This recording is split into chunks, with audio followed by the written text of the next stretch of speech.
It's a spectacular start to the day at the air ambulance base at Essendon Airport.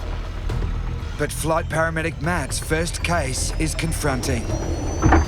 He's on his way to a critically ill schoolboy in country Victoria. 5-6 for taxi. Clear roll left. You guys secure in the back? Yeah, we're secure. Doors locked, mate. The boy's panicked friend has called for help after witnessing a terrifying sporting accident. We're doing high jump. He missed the whole mat and I think he landed on his back and he's just shaking. Okay. He's not saying anything. He's struggled breathing as well. Since crashing off the mat in the gym, the semi-conscious schoolboy has been having violent fits. There's crude head injury. A patient will need to be sedated. He's highly agitated. Disturbing reports from local paramedics at the scene are putting Matt on edge. It sounds like he's had a loss of consciousness after he's hit the ground, and he's very irritable and very unsettled. Clear the trees now, just got the goalpost. He's punching out, trying to hit people, trying to grab people, and so it takes 3 or 4 paramedics to actually hold him down and to be able to manage him. Hey, how you going? Very good, I'm cooking, mate. That's all right. We have got Logan. For his own safety, Logan has been heavily sedated. So he's come from a fair height with a fair bang. He was altered conscious state from the get-go. Really difficult to manage. We're struggling to get baseline observations because he was just so agitated and kicking and flying around. Logan's dad, Chris, teaches at the school. For the last hour, he's watched on helplessly as his son has spiralled out of control. Did you find any bumps, lumps or anything like that? No, I didn't, Matt, but to be honest, it was really hard to assess him because he was just so mobile. When somebody bangs their head and starts to display seizure activity, it makes me think that they've got a significant brain injury. It's just a normal average kid, plays sports and so forth. Yep. What sports does he play? Footy, cricket? Footy and cricket. Logan doesn't have a history of epilepsy, so I'm very concerned that that irritability that he's got going on beforehand was that he's actually had a bleed into his brain, which can cause him to deteriorate and obviously ultimately die. What's his eyes doing? Is he about to have a seizure? It's okay, buddy.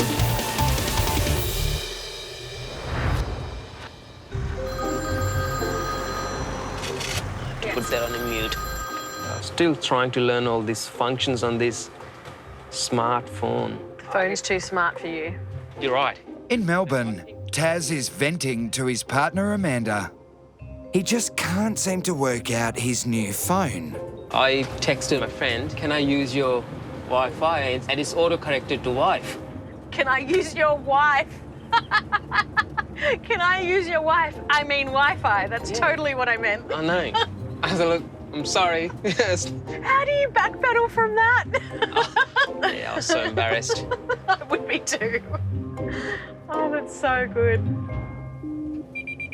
Oh, there it is. But the laughs are over when an emergency call comes through. RC139. It's just a case number 10627. Just looking at the history, we'll be upgrading on a 1 to this one. Roger, code 1, that's fine. So, Amanda, I think this female, she's 52. Yep. She's collapsed. Yep. She's vomiting. Yep. But at the same time, she's got a history of brain bleed. Given the woman's history, Taz is worried she could be having a stroke. Look at this traffic. The whole way down. Oh, he's gonna break. Bleeding in the brain is one of the most serious emergency you can think of. Every minute counts. No, go up. This is easy. Over here, over this? Yeah. It's easy. Easy. Oh. Sorry. First time you've done a four-wheel driving? In an ambulance, it is. Taz and Amanda have made it in good time, but they need to act quickly. Nearly half of all brain bleeds end in death. G'day. She's your... what's her name? Donna. Donna, a foster mum with 3 children, Hello. appears to be in serious trouble. Oh, okay. Hello, Donna. I'm Taz here. Please, gonna blow up. So it looks like he was about to have another seizure there. His pupils dilated and he's just become a bit stiff. So I'll give him some more medication now just to make sure he's nice and comfortable.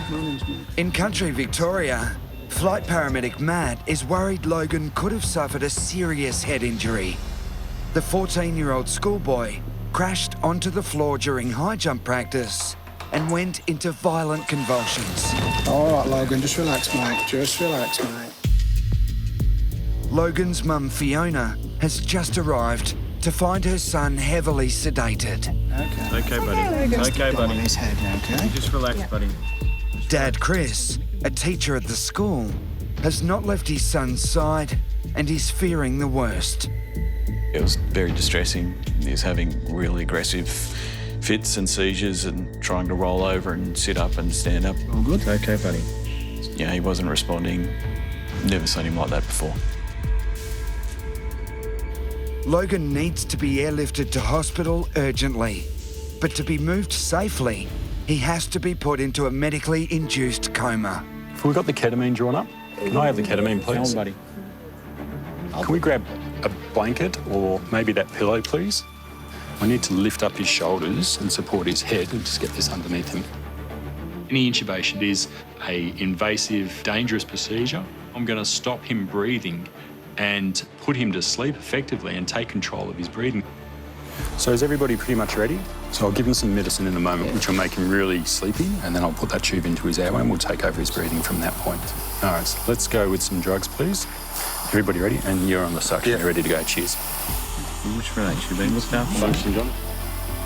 A failed intubation can starve the brain of oxygen and cause cardiac arrest. You understand what's going to happen?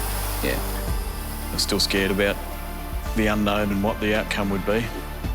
It would be the worst day of my life, without a question. That's a dry down here. That's 99%, heart rate 120. To take over Logan's breathing and put him into a medically induced coma, Matt needs to carefully place a tube down Logan's throat. Can you just push on the gastric tube from this end? Just gentle push down.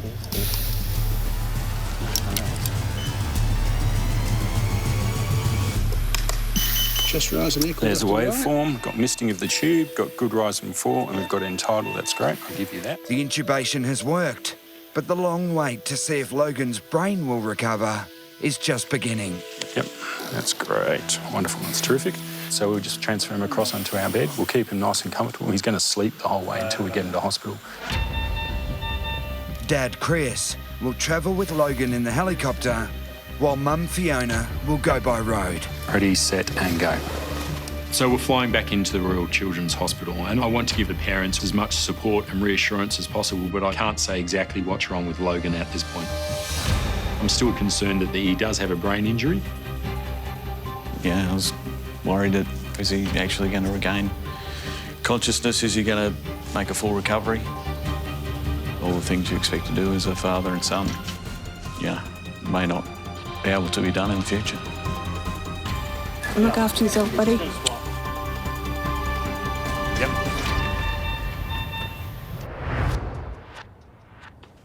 Donna?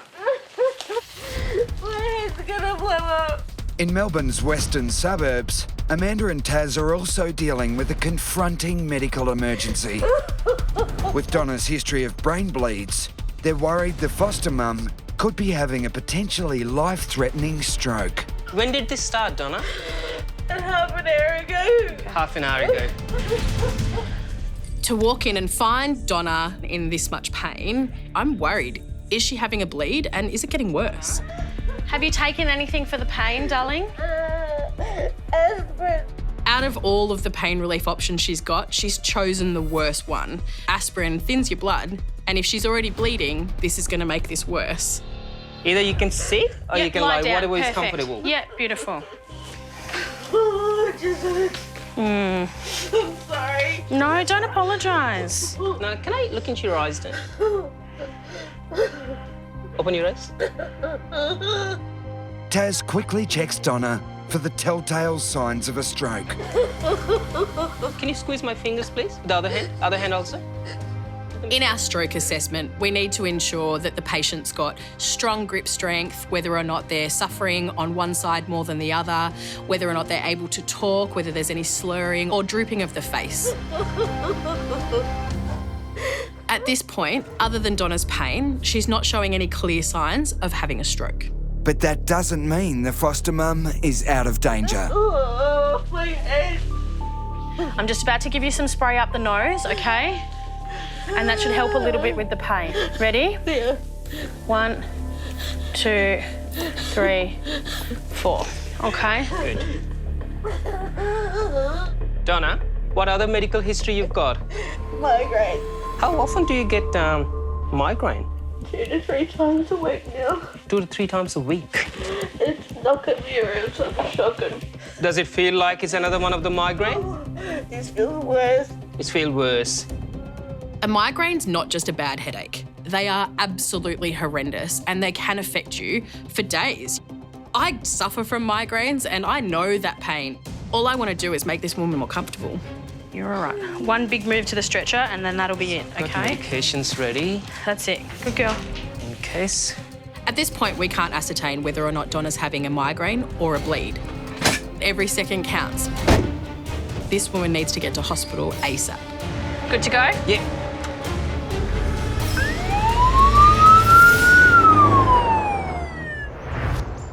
Okay, we're clear to come in there, guys. Flight Paramedic Matt is getting ready to emergency airlift Logan to the Royal Children's Hospital. The schoolboy has a suspected brain injury and has been put into an induced coma. Happy to go whenever you're ready, mate. Dad Chris has been watching the nightmare unfold. Logan's dad seems quite controlled, but I know inside him he would be torn up and very distressed. It's a horrible experience for any parent to have to go through. Everybody securing the back doors are locked, thanks. Roger, mate. Take it, take it.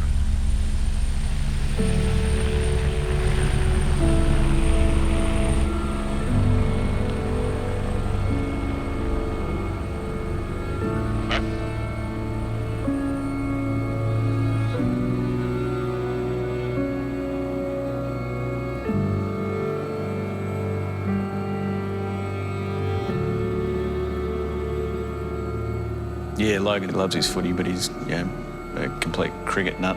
So to see him potentially not be able to play sport in the future would leave a big hole in his life. Let's see what the scan says. Hopefully, just a knock on the head, he's got a bit of concussion, but got a cricket grand final on Sunday. Oh, has he? Which got delayed from last Sunday. Righto. Good afternoon, helicopter ambulance 1 inbound to the Royal Children's Hospital Medivac requesting airway clearance. At hospital, Logan will be kept in a coma until his condition stabilises. But there are no guarantees he'll ever play sport again. So in terms of outcomes, you'd just be guessing at this stage? Well, seizure activity that he has concerns me that something's gone on inside his head, so we get the scan of his head when we get to the Royal Children's Hospital. But ultimately it's just now boils down to working out where we're at. You have to use your words very carefully because you never know what the final outcome will be. I don't want to give Chris false hope that everything is going to be perfectly normal when they take Logan into a CT scan and it shows that he's got a significant head injury.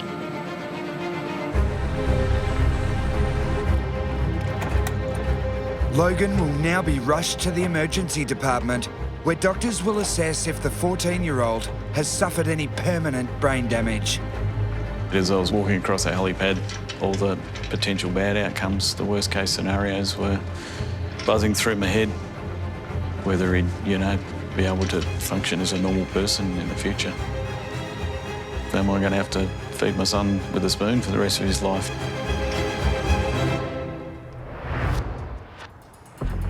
Watch this truck not move. That's in the emergency lane. Taz and Amanda are desperately trying to get Donna to hospital. They don't know if the foster mum's agonising pain is a severe migraine or a life-threatening bleed to the brain. How long have you been suffering from migraine? Oh, so from very young age.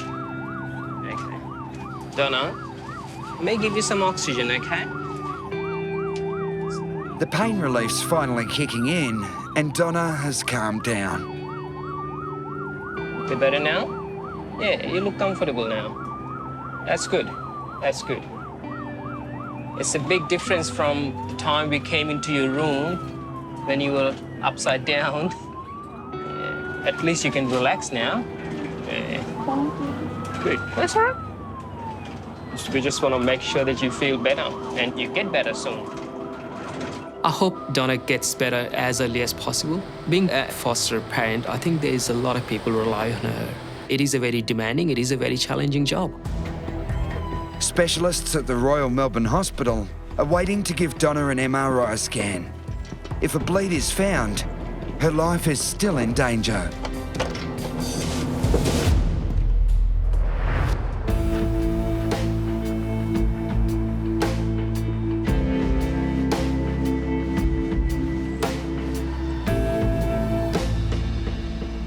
As night falls across Melbourne, good mates Leonard and Nat are just starting work.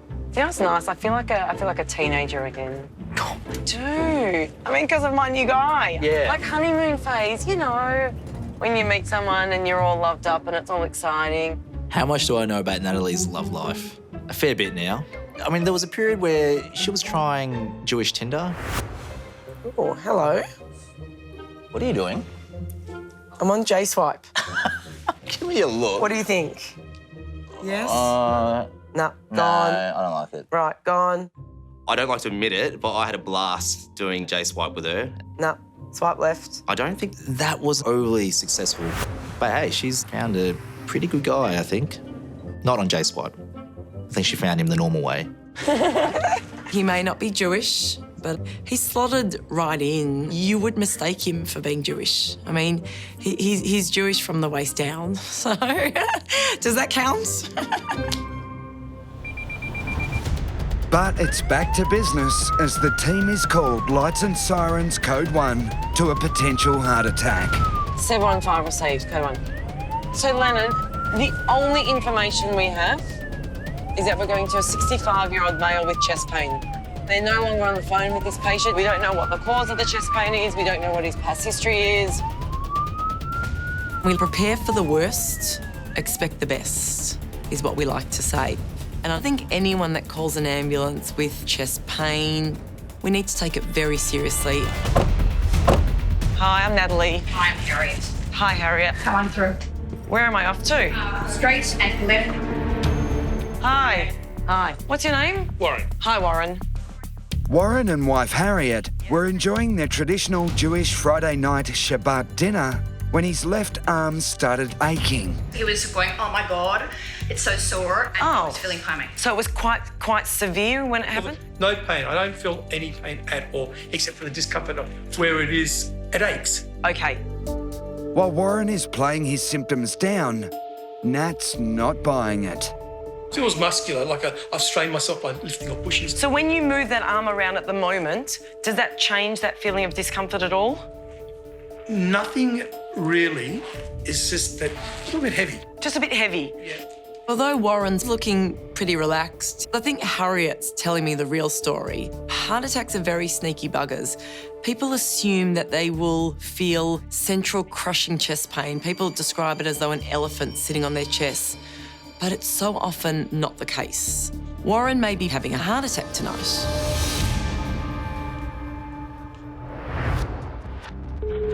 Emergency services. There's been a hit and run. It was two cars. There's like one car sideswiped another. Okay. At Melbourne's Emergency Communication Centre, an eyewitness to a shocking car crash is on the line. It was pretty bad. He went across 3 lanes and just went over the curb and into the back of trees and houses. Do you know if there's anyone injured? I hadn't stopped. I'm about probably a K from him. The car that went into the trees, how many people were in it? I don't know. It was a small car. I've seen him in the rear mirror. He's gone flying.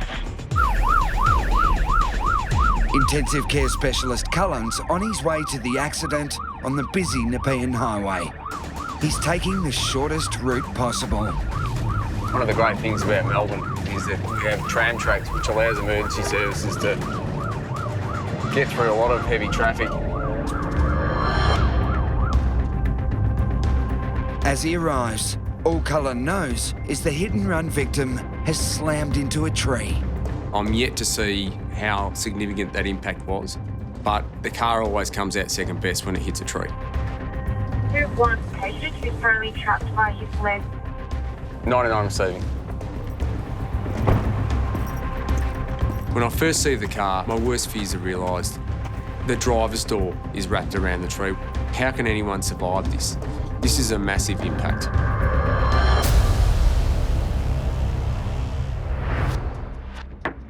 All right, mate. We're going to a 55-year-old female who's fallen from her bicycle and injured her wrist. Mike and Eamon have been called to a cyclist in trouble in a popular Bayside suburb. Most important thing you're going to be asked all day, what's this lady's name? What is this lady's name? A 55-year-old female cyclist. Her name is going to be Helen. Guessing patients' names is an Eamon game. I've never done it before, but I love it. It's always a bit of fun, and it just helps with that relationship between us. Really makes us work well. I'm going to go with Sarah. There's a lot of Sarahs out there. There is. I'm just playing a numbers game now, mate. We've got to get one day. I've got someone pointing. Oh, yeah, here we go. So first thing we always ask, what's your name? And if I get it wrong, it's a little bit of heartbreak. Hello, what was your name? Not a Sarah and not a Helen, as Eamon guessed. With the name game, we never get it right. That's part of the fun. Diane, don't you worry. My name's Eamon. I've got Mike with me. Diane and her friend Jamie were on their way to buy cat food when her bike got stuck in a tram track and she crashed to the ground. I skidded. All right, deep breath, deep breath. I don't usually like to fast. Okay, don't stress. The tram track just caught me. We so often go to patients who get their wheels stuck in the tram tracks, and as soon as that wheel goes in there, it's game over for them. So tell me, where are you sore? My hands get really angry. Your hand's giving you grief. Okay, can you wiggle those fingers for me? I don't really want to. You don't want to do that. That's fine. No, I'm not going to make you do that, okay? It's all right. You take a deep breath. Diane. During the fall, Diane's head was protected by a helmet, but she could have injured her back or spine. You're not sore anywhere else, not in your legs or anything. You're able to walk after that. You did knock yourself out in the process. Okay. I'm sorry. That's okay. All right. Assessing the highly emotional patient is turning out to be tricky. Eamon needs to calm her down. It's a really easy trap to fall into, to go, oh, she's just a bit anxious or she's just a bit upset, and therefore miss a really serious injury. But it's impossible to assess someone who's really distressed. So that's why the first thing that we always want to do is rest and reassure that person. Take a deep breath, all right? We're going to take very good care of you, all right? I promise.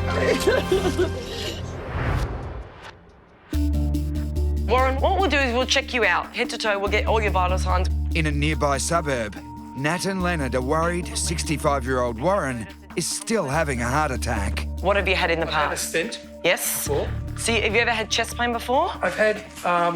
Or a heart attack? I haven't had a heart attack. Okay. Warren is not worried about his symptoms, but wife Harriet is sure something sinister is going on. Concern is because he's diabetic, he's been told that diabetics don't feel the pain. They can have silent heart attacks. Correct. Being a diabetic changes everything. Diabetics can have what we call silent heart attacks. So they have a heart attack with some of the symptoms, but not necessarily pain. Right. 65, did you say? Yeah. Leonard's now tracing Warren's heart rhythm for signs of trouble. Okay. Nice and still so for a arms second. down, normal breathing for us. All right. You check your sugar all the time, do you? Yeah, let this be very hard. Has it? Because he has diabetes, Warren is twice as likely to suffer cardiac problems and is a prime candidate for a deadly heart attack. So it looks fine. The sinus rhythm Is that what it's saying? looks fine. Okay. I perform a 12-lead ECG and it comes back as normal, but it doesn't mean he's in the clear. So the good news is we can't find anything wrong. The bad news is I do think any sort of left shoulder, arm, chest pain without explanation should be investigated at hospital. Yeah. Okay, let's go. Lovely to meet you. You too, good Shabbos. You too, good Shabbos. You want some malaga while you're here? I love Piece some. of challah? I love some colour. Of course, Harriet is trying to feed me. I mean, it is Friday night Shabbat dinner. That is what we do. We eat. She's offering me challah. It is this sweet, soft egg loaf. you can't get anything better. I'll get you to step on in. But considering all the risk factors Warren has, I want to get him into the ambulance and off to hospital. Did he get some of that colour? No, I didn't. Hurry up, Brenda, bring this in. She's not coming. I know. Just call it. Bring the colour. It's great that Warren's pain-free at the moment and everything's stable, but there's nothing to say that that chest pain won't come back or that he may deteriorate in front of me. He's not out of the woods yet. We're good to go.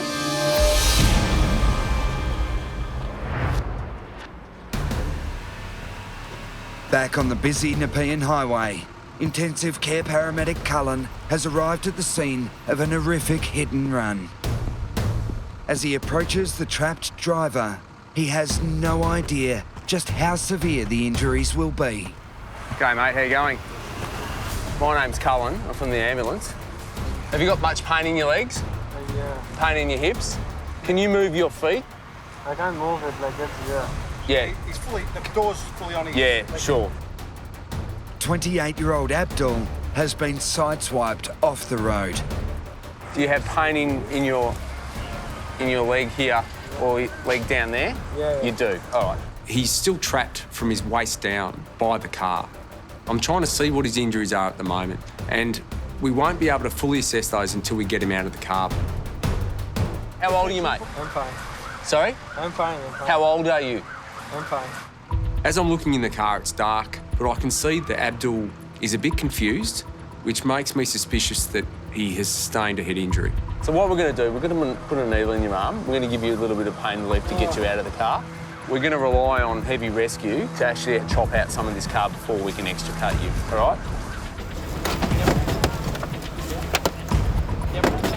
Just about through on this side.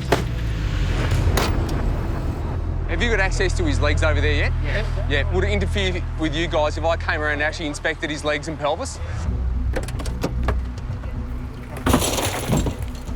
Have you got pain on your hips in here? If I push in there? No, what about your tummy? Any pain in your tummy? No? All right. If Abdul has internal injuries, he could be bleeding out. From looking at the cabin intrusion and the impact that the tree has had on Abdul's car, there's a really good chance that he's got a fractured pelvis or broken pelvis and broken upper legs. Both these injuries can be potentially life-threatening.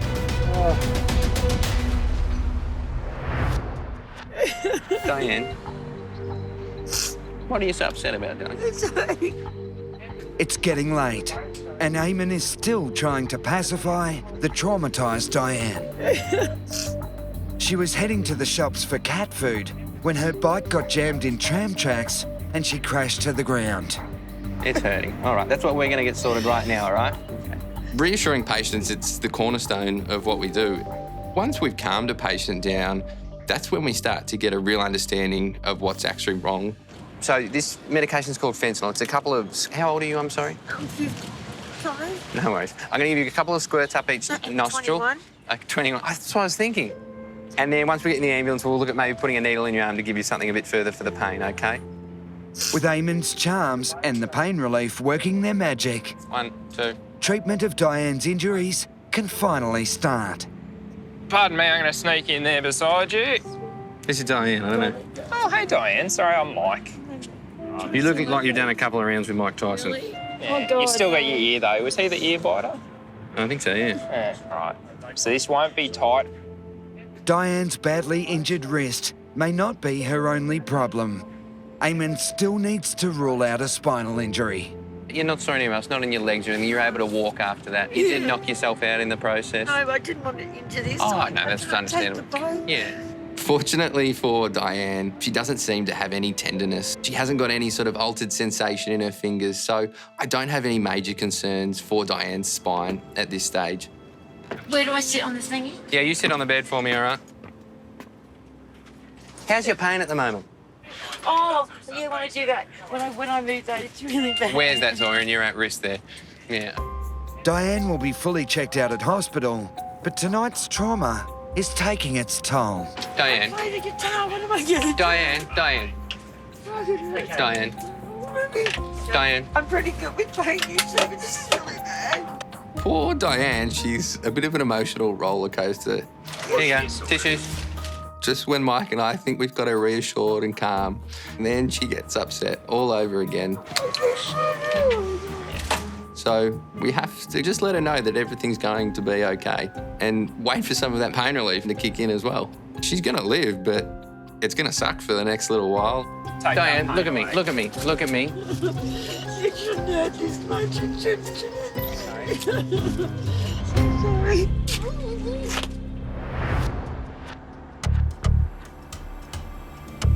Nat and Leonard are on their way to hospital with a much calmer patient. They're worried diabetic sufferer Warren could be having a heart attack. You sending emails? No, not at all. No? I'll find you something. Okay. There you go. That's the Baker IDI. Yep. But the 65-year-old's so stoic, he's more interested in showing off his profile on a Diabetes Institute website. Looks can be deceiving. Warren lives with type 2 diabetes, heart disease, yet despite his countless doctor and specialist appointments, he is a ticking time bomb. That doesn't sound very promising. You're a ticking time bomb. Warren's pretty proud of the fact that he's the poster boy for the Diabetes Institute. I don't know if it's such a good thing. This bomb is not going off tonight, that's for sure. It's great that Warren's stable at the moment. He's pain-free, he's smiling, he's laughing, but at the back of my mind, I know that I need to make sure I continue to assess him in case anything changes. I know I'm not the fittest guy on the planet, but years ago I used to be a weightlifter. Did you? You know what a clean and jerk is? Clean and jerk. Clean and jerk. I assume he's talking about weightlifting. Yeah? Yeah. Let's go with it. Lift to here, Yes? then up, Okay, so lift to there. and then up. That's called a clean and jerk. Clean and jerk. Have you heard of that, Leonard? I have. Oh, you have? Okay. But despite the banter, Nat remains concerned that her ticking time bomb patient could still go off. As much fun as I've had chatting to Warren, at the end of the day, he's had an episode of severe chest pain. I'm really glad to get him to hospital where he can be provided with definitive care. He needs an ECG done, he needs blood tests, potentially an X-ray. He could be really sick. Okay, we'll take you on in, Warren. You comfortable? Yeah, I'm fine. Warren thinks he's fine, but cardiologists will decide whether the former weightlifter needs immediate life-saving surgery.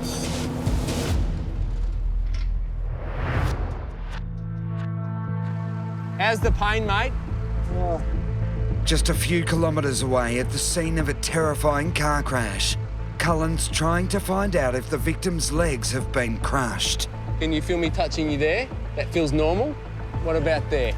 28-year-old Abdul left his family behind in Pakistan to study in Melbourne. Tonight, he's lucky to be alive. We don't know the full extent of his injuries yet, and we won't be able to fully assess those until we get him to hospital safely. But I can see some blood coming out of his ears, which isn't a good sign. All right, let us know if there's any pain anywhere at any time. Abdul's flatmate Fez started worrying when his best friend didn't come home. It was a terrible night. He wasn't answering my calls at all, not replying to my messages. I was really, really worried. He's like my brother. We're going to bring a board in from this, put it underneath your bottom. We don't want you to help us. Then we're going to pull you out and manually stabilise your head while we get you onto the board, okay? Cullen's worried Abdul could have suffered a fractured pelvis or potential spinal injuries. When you have internal bleeding, every second counts. If we're delayed in any way, it could have significant consequences. We need to get him safely out of that car and get moving. Yeah, put the board under his legs there. Mark, are you able to... Hang on, don't help us, don't help us, don't help us, don't help us. Stay there, mate. Can you straighten your legs? All right. Shuffle up. Have you guys got the board up that end? Lie down. All right. Can you put the pelvic binder on? Whilst we're extricating Abdul from the car, we need to be really careful that we don't injure him further. So we need to treat him as if he does have a spinal injury until he gets x-rayed at hospital. On go, we're going to just lift and stand up. Is everyone ready? Yep. Ready, set, go.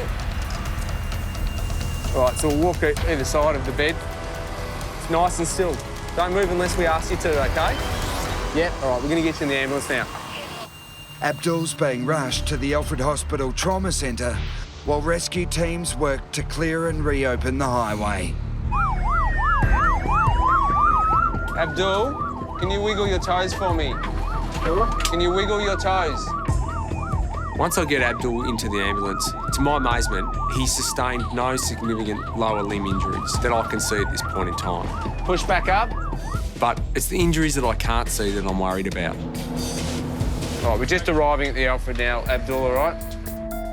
At the emergency department, if scans confirm internal bleeding, Abdul will be taken straight into emergency surgery. I can't help but think that Abdul's been hit by another car that didn't stop to render any assistance. He's done nothing wrong, and one simple act can potentially change his life forever. Trauma 2.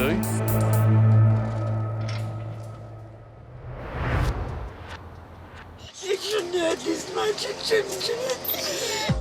In Melbourne's Bayside, Eamon and Mike are trying to calm down Diane. She was on her way to the shops with her friend Jamie to get cat food when she came off her push bike and badly injured her wrist. I'll pop a little needle on your arm and Did you get the cat food? That's all right, he's getting everything. Did you get the cat food? Diane, you stop worrying about everything else, okay? I can see you stressing about everything else. You're the main focus now. The cat food will get sorted. I know you're upset. I know it's stressful when this happens, but you're okay, all right? You're in very safe hands with us. So pretty. I'm going to pop a little needle on your arm and get that pain under control. Did she just call him pretty? I definitely would not refer to Eamon as pretty. Pretty average looking, maybe. Let us get you to the right place and everything will be okay, all right? You've got a very good paramedic here looking after you. I'm not talking about myself, I'm talking about this guy. The boys now need to keep Diane distracted so they can give her a needle for her pain. So what sort of cat have you got, Diane? He's an Egyptian water cat. An Egyptian water cat? He was a rescue cat. He was 3 weeks old. Sharp little scratch. You're an adoptive cat mum then. What's his name? Munch. Munch. Because he eats like a pig. I'm a big fan of Munch. Munch is the best form of pain relief I've got right now. Thank you, Munch. With Diane pain-free at last, they can make their way to the nearest emergency department with a much more relaxed and very grateful patient.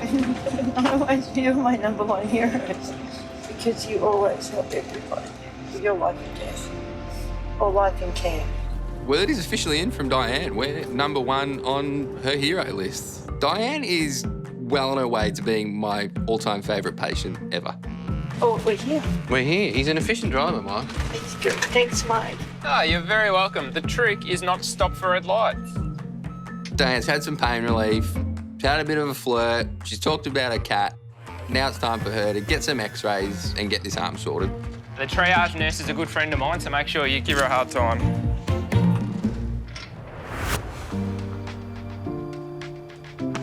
Get. It's now 12 weeks since overseas student Abdul crashed into a tree, but he's back on his feet, playing his favourite sport with best friend Fez.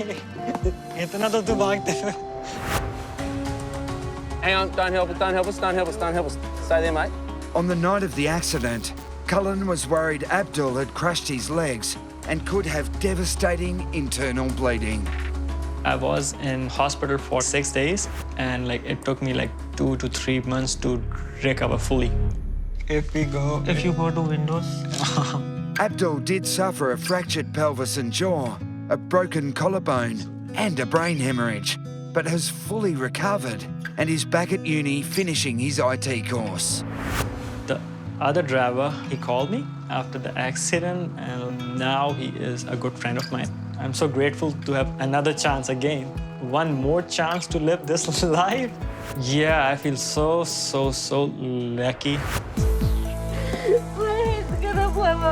Foster mum Donna is also recovering from her ordeal.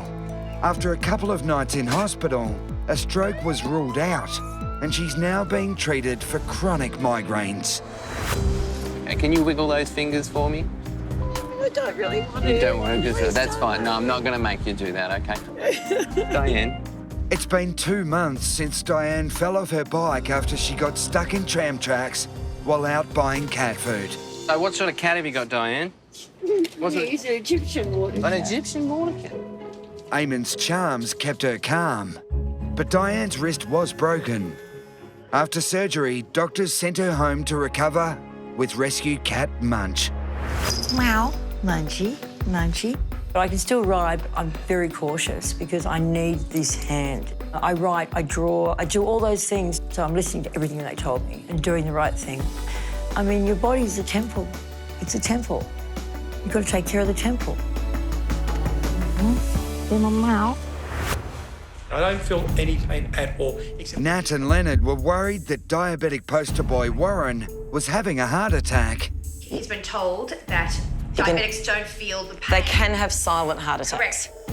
And they were absolutely right. Shortly after being taken to hospital, Warren had a cardiac arrest and nearly died. He had 3 stents fitted and will never be blasé about the warning signs ever again. And it's now 3 months since Logan was airlifted to hospital with a suspected brain injury after he crashed to the floor during high jump practice. They took him for scans quite quickly, and within possibly about 40 minutes to an hour, I got the news that there was no damage to his skull, no damage to his spine, and no damage to his brain. It took me a little while to actually process the news that it was good news, but it was amazing. You get tired? Nah, not yet, mate. Not yet. Logan's only just started playing sport again and did miss the big event he'd been looking forward to. I missed a cricket grand final, which was 3 days after I hurt myself, and we lost by 30 runs. That was really disappointing. Life can be fragile, but at the same time, don't wrap yourself in cotton wool. Make sure each day counts and take on all the adventures and the things that life has in front of you. So yeah, it's a great reminder how precious life is.